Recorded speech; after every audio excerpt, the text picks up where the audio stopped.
نبی پاک فرماتے ہیں میں دعا ہوں حضرت ابراہیم کی. یہ قربانی حضرت ابراہیم کا طریقہ ہے.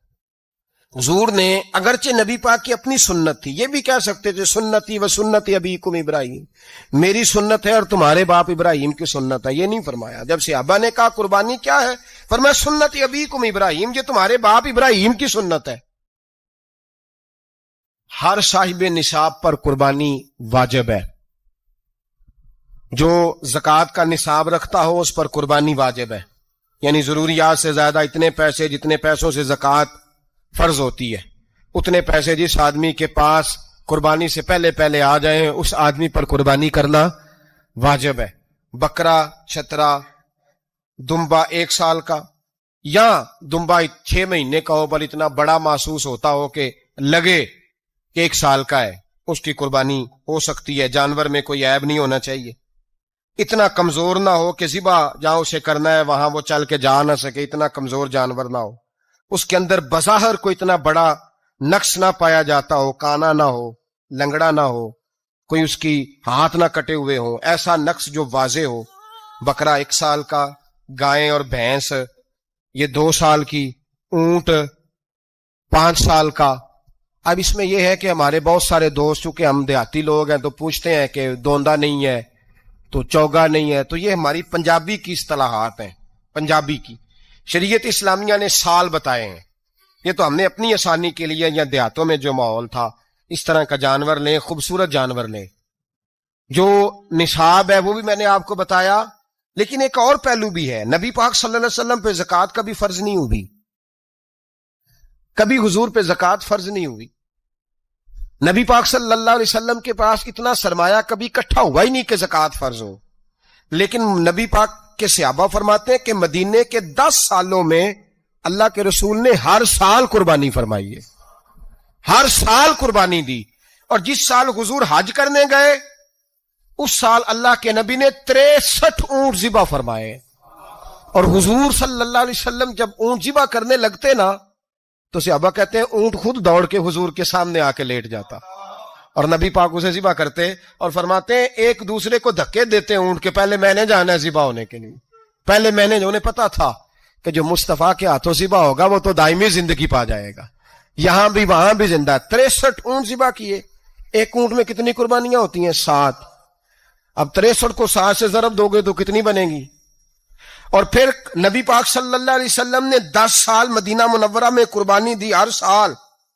اب وہ 63 اونٹ، ایک اونٹ میں 7 قربانیاں، ہر سال یہاں قربانی. اور مولا علی شیر خدا فرماتے ہیں نبی پاک 2 قربانیاں دیتے. میں نے کہا حضور 2 جانور ذبح کر رہے ہیں آپ؟ تو حضور نے فرمایا ایک میری طرف سے، ایک میری امت کی طرف سے، غریبوں کی طرف سے. اور حضرت علی کو حضور نے وصیت فرمائی تو 2 دیا کرے گا. یا رسول اللہ صلی اللہ علیہ وسلم میں غلام ہوں، خادم ہوں. حضور نے فرمایا علی ایک تو نے اپنی دینی ہے، ایک میری طرف سے دینی ہے. 2 قربانیاں. مولا علی نے بھی ساری زندگی 2 قربانیاں دی. حضرت علی بھی مال کے نصاب نہیں تھے، اپنا مکان ہی نہیں تھا، کوئی کاروبار نہیں تھا، کئی دن فاقے رہتے تھے، پر قربانیاں کتنی دیتے تھے؟ 2. ہمارے پاس ویسے اگر سسرال میں، میکے میں، کزنوں میں کوئی شادی ہو جائے تو 50-60 ہزار کا خرچہ برابر ہے، وہ پکا ہے. اور قربانی کی باری غریب ہو گئے، سارے غریب ہو گئے. کہتے نہیں یہاں مشکل ہے. او خدا کے بندے، اللہ کے ساتھ تجارت کر، اس کے رستے میں 1 دے گا، رب تجھے 70 گنا اضافہ کے ساتھ عطا فرمائے گا. قربانی مال کے نصاب پہ ہے. کوشش کیا کریں کہ اللہ کے رستے میں جب دینا ہو پھر لیت اللہ سے بچیں، خوبصورت جانور لائیں. جن کو اللہ نے توفیق دی ہے ان کے لیے نصیحت ہے، جن کو اللہ نے توفیق دی. میں نے اپنے حضرت صاحب کو دیکھا ہے، وہ کہتے تھے کئی جانور اللہ نے بڑا نوازا ہے. کہتے ایک میرا ہے، ایک میرے ماں کا، ایک میرے باپ کا ہے، ایک میرے فلاں استاد صاحب کا، ایک میرے پیر صاحب کا ہے. یہ جانور غوث اعظم جیلانی کا نام کا دے رہا ہوں. اور پھر ایک بڑا خوبصورت جانور بندہ ہوتا اور حضرت خود ان کو چارہ ڈال رہے ہوتے. تو حضور یہ کیا ہے؟ فرمانے لگے یہ میں رسول اللہ کے نام پہ قربان کروں گا، یہ نبی پاک کے نام پر قربان کیا جائے گا. جن کو اللہ نے حیثیت دی ہے وہ کوشش کریں اپنے محبوب کی طرف سے بھی قربانی کریں، نبی پاک کے نام کی قربانی دے. خوبصورت سا جانور پیارا، پھر اس کی خدمت ہو، پھر اس کی قربانی دی جائے اور نبی پاک کے نام پر قربانی دی جائے. حضور نے خود وصیت فرمائی حضرت ابو بکر صدیق کو، قربانی بڑا حسین عمل ہے. اور میرے نبی پاک صلی اللہ علیہ وسلم نے ناراضگی بھی فرمائی، ذرا خوگر حمد سے تھوڑا سا گلا بھی سن لے میرے حبیب نے فرمایا جو طاقت کے باوجود قربانی نہ کرے وہ ہماری عیدگاہ میں عید کی نماز پڑھنے نہ آئے، وہ نہ آئے۔ اور یا رسول اللہ جو کرے گا، فرمایا قربانی کے جانور کا خون کا قطرہ بعد میں زمین پہ گرے گا، اللہ اس کے سارے گناہ پہلے معاف فرما دے گا، اللہ اس کے سارے گناہوں کو بخشے گا۔ قربانی کریں، خوبصورت انداز میں کریں، اللہ کی رضا کے لیے۔ بزرگوں نے لکھا ہے 3 حصے کرو گوشت کے، ایک گھر میں رکھو، ایک رشتہ داروں میں بانٹو، پڑوسیوں میں بانٹو، اور تیسرا فقط غریبوں کو دو۔ لیکن میں اکثر یہ سوچتا ہوں کہ ہمارے ہاں قربانی کرتا ہی وہ ہے جن کے گھر میں ہر جمعرات کو چھوٹا گوشت پکتا ہے، اور جن کے گھر میں ہفتے میں 3 دفعہ مرغی کا گوشت پکتا ہے، وہی تو قربانی دینے کے قابل ہوتے ہیں۔ تو وہ بھی اگر قربانی کے بکرے میں سے بھی تیسرا رکھنا چاہیں تو اجازت تو ہے، میں نے کہا سارا رکھنے کی بھی اجازت ہے، لیکن اگر آپ مہربانی کریں، کوشش کریں کہ یار ہم تو سارا سال ہی کھاتے ہیں، اور ہمارے یہاں جو گوشت تقسیم ہوتا ہے نا وہ بھی باری لگی ہوئی ہے، ادھر سے پلیٹ آئی تھی گوشت کی تو ادھر سے بھر کے چلی گئی، بھئی اس نے کی ہے، اس کو بار بار گوشت دینے کا کیا مطلب ہے؟ آپ یہ دیکھیں عزیزوں میں، رشتہ داروں میں، اور میں اگر تھوڑا سا آپ کی توجہ کرانے میں کامیاب ہو جاؤں تو سفید پوش لوگوں کو دیکھیں، کچھ سفید پوش ہیں، سفید پوش جن کے اوپر قرضے ہیں، بیماریوں نے جکڑ لیا ہے، گھر میں بڑے بڑے سخت مریض آ گئے ہیں، سفید پوش پہلے دیا کرتے تھے۔ آپ ان سے پوچھتے ہیں صاحب قربانی، تو بات کو ٹالتے ہیں، وہ کہتے ہیں سوچ رہا ہوں کوئی حصہ ڈال جائے، پردہ پوشی کرتے ہیں، کہتے ہیں کہیں حصہ رکھا ہوا، پردہ پوش۔ اکثر وہ لوگ قربانی نہیں دے پاتے، اکثر دیا کرتے تھے اب نہیں دے پا رہے، کیوں؟ اس لیے کہ مشکلات ایسی آ گئیں۔ ان لوگوں کا خیال کریں، ان کے گھروں تک گوشت پہنچا کے آئیں، ان پر توجہ کریں۔ وہ سفید پوش آدمی کبھی ذکر نہیں کرے گا۔ کچھ تو ایسے ہیں جو خود پہنچ جاتے ہیں کہ ہمیں گوشت دیا جائے، لیکن کچھ سفید پوش ہیں لا یسألون الناس الحافا، اللہ فرماتے ہیں کچھ لوگ لپٹ لپٹ کے سوال نہیں کرتے، سفید پوشی کا بھرم رکھتے ہیں، کا مزاج نہیں۔ ان کی طرف دیکھیں، اپنے رشتہ داروں کو دیکھیں، انتہائی عاجزی کے ساتھ، انتہائی خلوص کے ساتھ، شوق کے ساتھ جانور کو خریدا جائے۔ دیکھیں نبی کریم سید عالم صلی اللہ تعالی علیہ وآلہ وسلم ارشاد فرماتے ہیں کہ 10 ذی الحج کو اللہ کی بارگاہ میں جو عمل سب سے زیادہ قبول ہے وہ خون بہانا ہے۔ وہ عمل آپ اس وقت کر رہے ہیں آج کے دن 10 ذی الحج کو، جو اللہ کی بارگاہ میں سب سے پسندیدہ ہے۔ کس کی بارگاہ میں؟ یہ عمل اللہ کی بارگاہ میں سب سے زیادہ۔ دیکھنا تو اللہ کی طرف تھا، اس میں بندے کہاں سے آ گئے؟ ہمارے بزرگ تو فرمایا کرتے ہیں یہ بھی نہ کہو کہ بچے تنگ کر رہے ہیں تو میں بکرا لینے آ گیا ہوں، یہ بھی لفظ نہ کہو۔ بچے نے شور کیا تھا کہ سب لے آئے آپ نہیں لائے، یہ بھی نہ کہو۔ تم اپنی نیت دیکھو، اس لیے کہ وہ نہ بچے کے شوق کے لیے لانا ہے، نہ پڑوسی پہلے لے آئے تو اب لے کے آنا، یہ بھی نہیں، بلکہ تم نے اپنے رب کی رضا کے لیے یہ کام کرنا۔ ان صلاتی و نسکی و محیایا و مماتی للہ رب العالمین۔ اے محبوب آپ کہیے کہ بے شک میری نماز، میری قربانی، میرا دنیا میں رہنا جانا اس رب کے لیے ہے جو تمام جہانوں کو پالنے والا ہے۔ آپ قربانی کا مزاج بنائیں کہ میں نے اللہ کی رضا کے لیے دینی ہے، پھر آپ محسوس کریں گے کہ آپ کی طبیعت بھی ٹھنڈی ہے، آپ محسوس کریں گے کہ آپ نے جو پیسے نکال کے قربانی کے لیے دیے تھے تو پیسے وہ کم نہیں ہوئے بلکہ وہ پیسے برکت والے ہو گئے، وہ زیادہ ہو گئے۔ اللہ اس کو سمجھنے کی توفیق عطا فرما۔ تو ایک بات تو یہ کہ آپ جانور خریدیں، قربانی لائیں تو اس میں آپ یہ پہلو پیش نظر رکھیں کہ میں اللہ کی رضا کے لیے، یہ سب سے زیادہ اس نے نیت کو اپنانا سب سے اہم کام۔ پھر دوسری بات یہ ہے کہ اس کے لیے لفظ استعمال ہوتا ہے قربانی۔ لفظ کیا ہے؟ قربانی کا مطلب ہوتا ہے اثار کرنا، ترجیح دے دینا دوسرے پہ، نہیں اپنے آپ سے دوسرے کو ترجیح دینا، کوئی چیز کسی کے لیے قربان کرنا، اللہ کی رضا کے لیے کچھ قربان کرنا۔ تو آپ نے تو اس کو قربان کرنا تھا، آپ نے قربان کر دیا، تو یہ اب فریزر میں کیا کر رہا ہے؟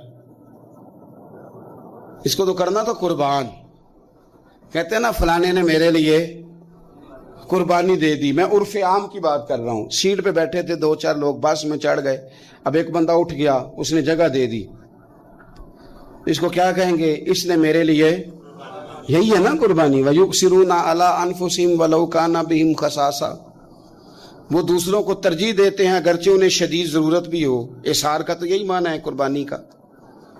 تو قربانی کا مطلب تو یہ تھا کہ دے دی اللہ کی رضا کے لیے.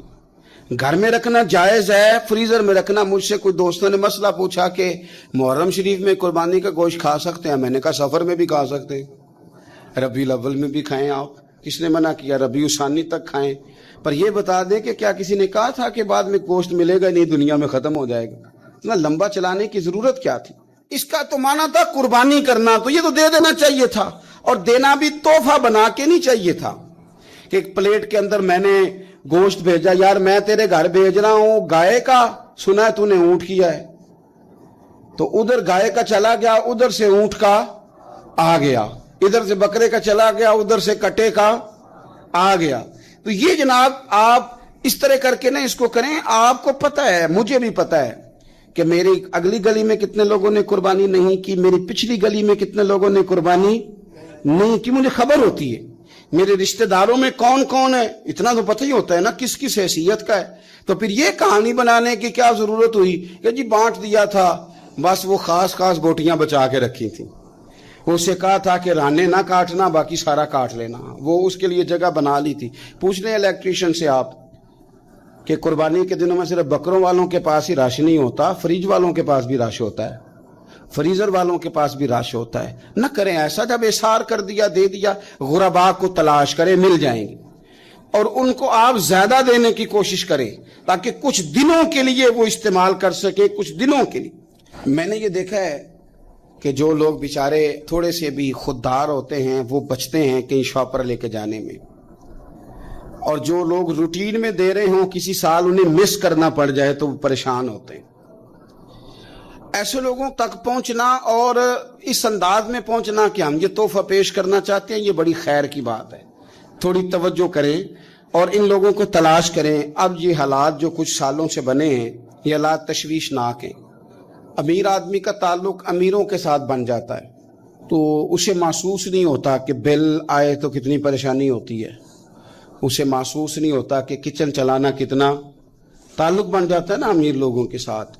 یعنی جو امیر لوگ ہیں ان کے گھروں میں یہ ڈسکس کبھی نہیں ہوتا ہوگا کہ لاہور جانے کا کرایہ بڑھ گیا ہے, کبھی نہیں ڈسکس ہوتا ہو, کیونکہ وہ کبھی بھی بس پہ بیٹھ کے لاہور جاتے ہی نہیں. یہ ان گھروں میں ڈسکس ہوتا ہے جن گھروں میں کرایہ دینا پڑتا ہے.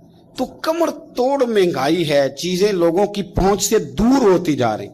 اس موسم کے اندر اللہ نے کچھ لوگوں کو موقع دیا ہے کہ وہ پوری گائے ذبح کریں گے, وہ پورا اونٹ ذبح کریں گے, وہ کئی بکرے کاٹیں گے. تو بھئی آپ تو کھاتے رہتے ہیں, اب ادھر سفر کریں. جن لوگوں کے پاس یہ سارا سال چیزیں اس وافر انداز میں میسر نہیں ہوتی, ان کے ہاں آپ جائیں, آپ وہاں ان چیزوں کو بانٹیں اور تھوڑے شوق کے ساتھ بانٹیں. جب آپ بانٹتے وقت چہرے پہ سلوٹ لے آتے ہیں نا, آپ لوگ ابھی آ گئے, ابھی تو گوشت بنایا بھی نہیں, آپ کو دیں گے, مل جائے گا. آپ کی جو چہرے کی سلوٹیں ہیں, لفظوں کا ترش ہونا ہے, وہ کئی دفعہ وہ مزہ خراب کر دیتا ہے. مزے کو خراب نہ کریں, آپ چلے جائیں. کوئی ضروری نہیں ہے کہ آپ لوگوں کی گردنیں جھکا کے خوش ہوں. یہ کوئی کام نہیں ہے کہ کوئی آپ کے سامنے جھولی پھیلائے تو آپ کہیں میں بہت بڑا آدمی ہوں. یہ کوئی کمال ہے؟ یہ آپ کس چکر میں پڑ گئے؟ یہ اللہ کی مخلوق ہے. ہمارے دینے سے کیا لوگ روز روٹی کھاتے ہیں, میرا رب ہی عطا کرتا ہے تو مخلوق پیٹ بھر کے کھاتی ہے. تو اگر آج اللہ نے ہمیں ذریعہ بنا دیا ہے تو ہمیں پھر یہ رویہ اختیار. تو فرمایا ابن آدم کا سب سے پسندیدہ عمل یہ, سب سے پسندیدہ, کہ وہ 10 ذی الحج کو قربانی کریں, کوشش کریں خود ذبح کریں اپنا جانور. یہ حضور کی سنت ہے. یہ نہ ہو سکے تو نبی پاک صلی اللہ علیہ وسلم نے اپنے ہاتھوں سے ذبح کرنے لگے حضرت فاطمہ کا جانور. تو فرمایا فاطمہ ادھر آ کے اس کے پاس کھڑی ہو جاؤ, میں تمہارا جانور ذبح کرنے لگا ہوں. اپنے جانور کے پاس کھڑے ہوں. میرے جو بھائی ذبح کرنے کا کام کرتے ہیں نا, قصاب ہم کہتے ہیں, سارے قصاب نہیں ہوتے, بہت سارے لوگ یہ سعادت حاصل کرتے ہیں اور بڑی نیکی کا کام کرتے ہیں. اللہ انہیں بڑی بہترین جزا عطا فرمائے گا, بڑا خیر کا کام کرتے ہیں. لیکن چونکہ رش ہوتا ہے ایسے لوگوں کے پاس, تھوڑی جلدی بھی ہوتی ہے, پہلی تو کوشش کریں تکبیر خود ڈالیں. یہ نہیں ہو سکتا تو قریب کھڑے ہوں. ہمارے ہاں ایک رواج یہ بھی ہے کہ 2 بندے ہاتھ رکھتے ہیں, ذبح وہ کر رہا ہوتا ہے تو جس کی قربانی ہوتی ہے اس کو کہتے ہیں تو بھی ساتھ ہاتھ رکھ. ہوتا ہے نا جی بہت ساری جگہوں. اب حکم یہ ہے شریعت اسلامیہ کا کہ جب جانور ذبح کریں گے تو پڑھیں گے بسم اللہ اللہ بسم اللہ اللہ. ہاں نبی پاک صلی اللہ علیہ وسلم نے لمبی دعا پڑھی, صحابہ بھی لمبی دعا, انی وجہت وجہی للذی فطر السماوات والارض حنیفا وما انا من المشرکین, یہ بھی پڑھا. اور پھر میرے رسول پاک صلی اللہ علیہ وسلم نے یہ بھی کہا کہ اللہ میری طرف سے قبول فرما, میری امت میری اہل بیت کی طرف سے قبول فرما. صحابہ جب جانور ذبح کرنے لگتے پہلے یہ دعا پڑھتے, پھر کہتے اللہم تقبل منا کما تقبلت خلیل کا ابراہیم علیہ السلام وتقبلتا حبیب کا محمد صلی اللہ علیہ وسلم, اے اللہ ہم سے بھی قبول فرما جیسے تو نے حضرت ابراہیم سے قبول فرمائی اور جیسے اپنے حبیب حضرت محمد صلی اللہ علیہ وسلم سے قبول. یہ ساری دعا پڑھیں اور جب جانور ذبح کرنے لگے تو پھر پڑھیں بسم اللہ اللہ بسم اللہ اللہ. اچھا, دو آدمیوں نے ہاتھ رکھا ہوا ہے, دو آدمیوں. اب اگر ایک نے بھی نہ پڑھی بسم اللہ اللہ اکبر تو جانور حلال نہیں ہوگا, دونوں کو پڑھنا پڑے گا. یہ مسئلہ یاد رکھیں. ایک اور بات بھی بتانی ہے آپ کو, وہ بھی آپ نے یاد رکھنی ہے. قربانی کے بڑے جانور میں کتنے حصے ہوتے ہیں؟ 7. اب 7 حصوں میں 7 کی نیت قربانی کی ہونی چاہیے, 7 کی.